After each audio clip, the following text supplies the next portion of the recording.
ரொம்ப நாளாக இந்த கேள்வி மக்கள் கேட்டுகிட்டே இருக்காங்க. இந்த ட்ரெண்ட் லைன் ட்ரா பண்ண சொல்ல, இந்த ரெசிஸ்டன்ஸ் லைனோ, சப்போர்ட் லைனோ வர சொல்ல பாடி வருது, விக் வருது, எதுக்கு கனெக்ட் பண்ணணும் அப்படின்னு.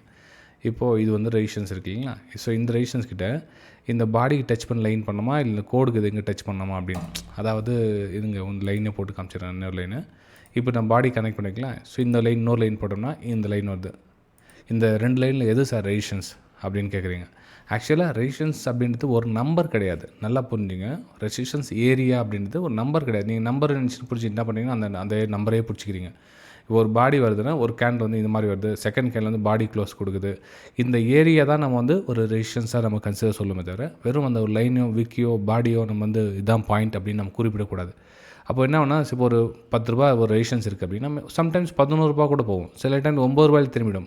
ஆனால் இதுவும் ரெசிஸ்டன்ஸ் தான், இந்த ரூ. 10 ரெசிஸ்டன்ஸ் தான், இந்த ரூ. 11 ரெசிஸ்டன்ஸ். மொத்தத்தில் இந்த 9 to 11 ஏரியா வந்து ரெசிஸ்டன்ஸ் ஏரியா அப்படின்னு நம்ம சொல்லணுமே தவிர, வெறும் இந்த பாடி டு பாடி லைன் பண்ணி resistance, week to week connect பண்ண ரெசிஸ்டன்ஸ் அப்படின்லாம் கிடையாது ஃப்ரெண்ட்ஸ். ஓகே, இது மாதிரி உங்களுக்கு மேலும் தகவல்கள் உங்களுக்கு தேவைப்பட்டால் சேனலை சப்ஸ்கிரைப் பண்ணி பெல் ஐக்கானை கிளிக் பண்ணி வச்சுக்கோங்க.